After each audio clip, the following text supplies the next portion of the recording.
And I've been asked by Congresswoman Lee to read a congressional record entry that went into the United States Congress, dated January 20th, today, January 20th.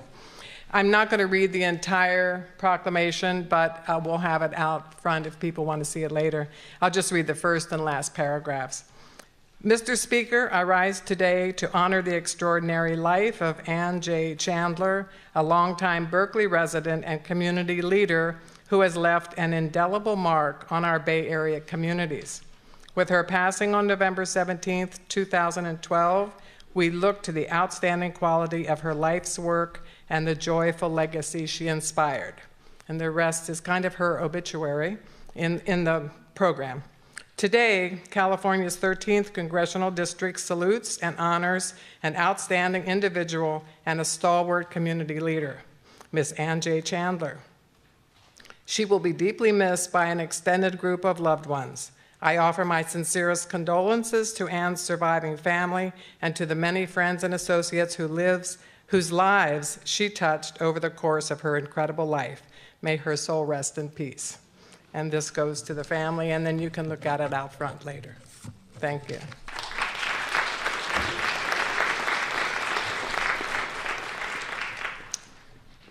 Thank you, Roberta, and thank you, Anne Marie and Lonnie, Senator Hancock.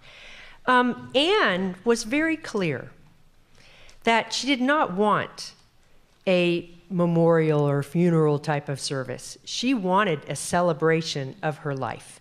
And that is what we're doing today. And that is why we are joyfully singing songs, and we are sharing memories and remembering her incredible accomplishments.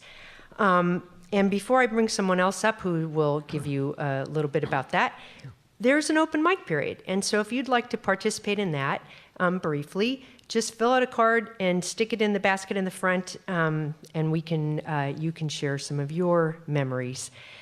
Sally Liska, who worked with Ann professionally in Ann's public health career, is going to join us. And as she comes up, I also wanted to point out that our supervisor, Keith Carson, had the Alameda County Board of Supervisors also do a commendation for Ann, and this is that commendation. And it really brought up for me, Keith serves in the role in the Alameda County Supervisors that, for many of us, was originally held by John George. And John George was a brilliant person and someone that was very important to Ann and myself and many of you. And some of you may remember, there was a talent show that Berkeley Citizens Action held where John George came and he did a tap dance. And he twirled a baton when he did that tap dance. But I bring that up not only because I love John George, but because Ann and Anna Rabkin and I also did a performance at that particular talent show where our band was named the Twisted Sisters. And Ann, fearless Ann, wore a mohawk wig. And we sang such songs as Girls Just Want to Have Fun. But anyway, Sally and David, you can come up while Sally comes up. Go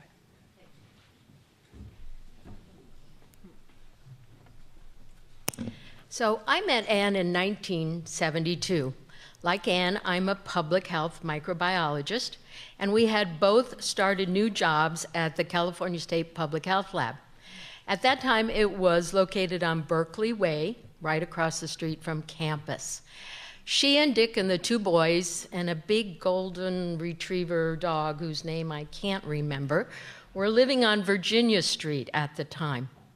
She had been working at the San Francisco Public Health Lab, but with two young boys at home, she was a little concerned. What if there was a lot of traffic on the freeway? What if the bridge was clogged? How would she be able to get home? And as you know, home and hearth were very, very important to Ann. She took those responsibilities quite seriously.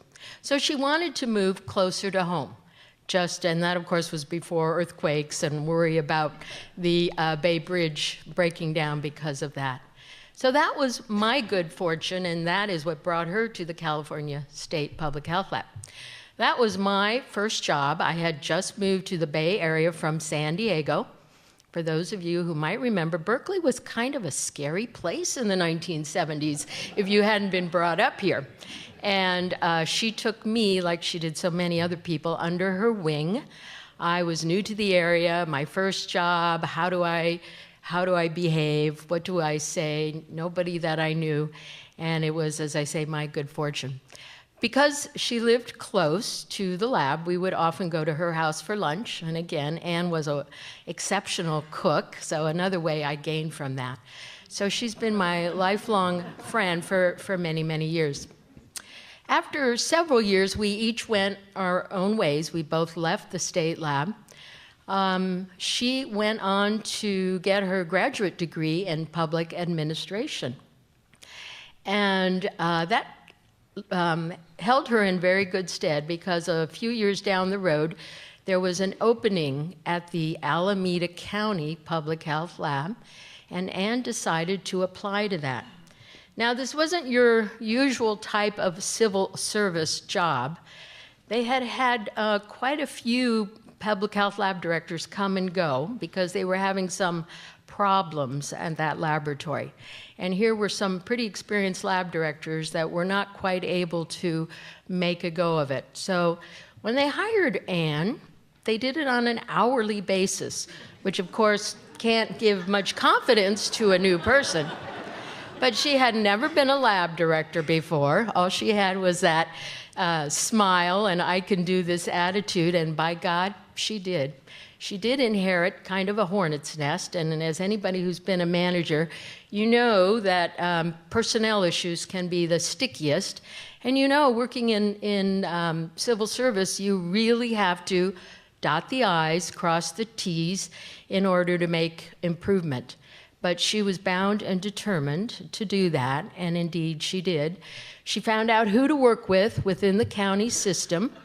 She talked to the people involved. She was doing progressive discipline before that term even became popular, and she really turned things around. The morale at that laboratory improved immensely. She brought on board exceptional staff. She had 2 PhDs on her staff. The Alameda County Public Health Lab really got a reputation. They were doing top of the work for HIV testing and tuberculosis testing. In addition to advancing science at that laboratory, she really improved administrative practices. She brought on board billing and brought on board a computerization of the laboratory.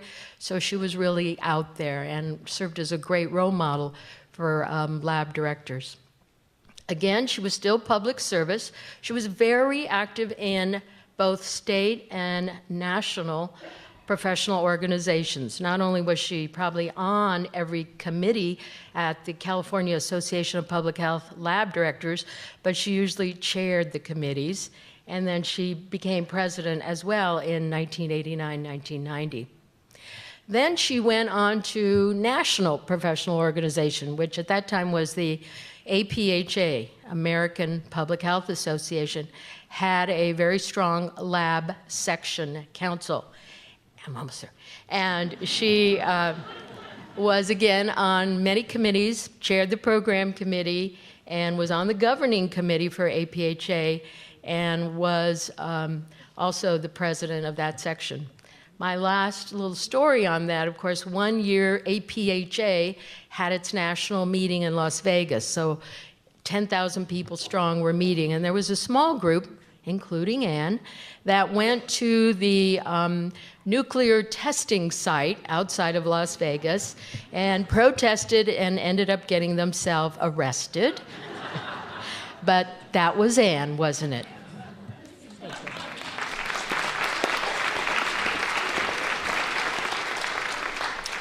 Thank you, Sally. I mentioned earlier that one of the organizations that Ann asked that if people wanted to make donations in her memory was PDA Active. She also was active in Friends of the Berkeley Public Library and served on the Library Board of Trustees. Friends of the Berkeley Public Library is another organization that Ann specifically requested if people wanted to remember her in that way. And additionally, we have a Grandmother's Fund. So you will see information about all three in the lobby, and there's envelopes and such. So if that is a way that you'd want to honor Ann, you have those choices. I want to bring up now Andy Hoffman, who is Ann's nephew, and Fitz, for those of you who know, Fitz, his brother. And he's probably one of the only people that could beat Ann at Scrabble. Andy.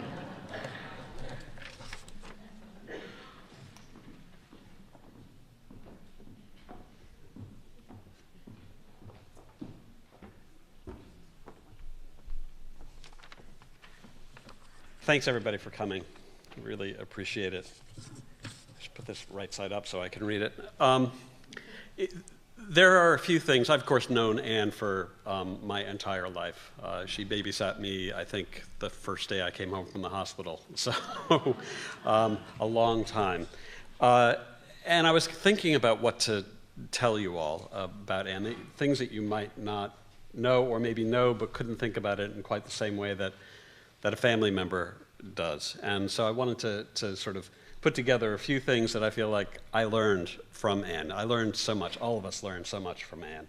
And I figured I'd try to put those into a few words and things that we could take home with us when we left. The first thing was keep your family close. That was something she did always.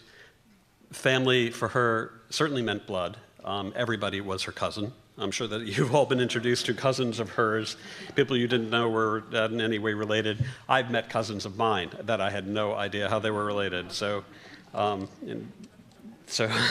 But family to her also meant her dear friends. And she always made sure to keep everyone as close to her as possible. Family was an ever-growing circle as far as she was concerned. And I think that that's a great rule to live by. The second one was never forget the kindnesses that people do for you, never forget people's quirks, behaviors, preferences. She always did that. She was just remarkable in that way of thinking about people and personalizing them, and always forgive. I think that was another thing that she kept very close to her. So it's part A and part B of the second thing that she taught. And the last one was open your house and your heart to everybody. As you probably know, people from all across the world would come and stay with Ann. It would be on her couch. It would be on a spare bedroom. It didn't matter if you were related or not. If you knew somebody who knew somebody who knew Ann, you had a place to stay. And I think it's also true that she always had a place in her heart, just as she had a place in her house for everyone. And I hope that those lessons that I learned from her are something that you can carry with you as well. Thanks.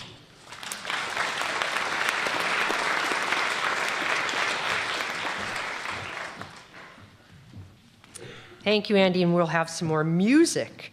Roberta and Anne Marie. Just Anne Marie. Apologies. Great. I'm going to do another song. We were choosing from a selection of Anne's favorite songs that we had, and the other one, which you also have words for, is I Woke Up This Morning with My Mind Set on Freedom, just as a reminder of Anne as a progressive public servant, which is how I got to know her. She was a mentor to me, and certainly somebody who hungered and thirsted for justice's sake. So if you all sing with me, maybe some of you can even harmonize, or perhaps those who don't sing may want to clap. And so, I woke up this morning with my mind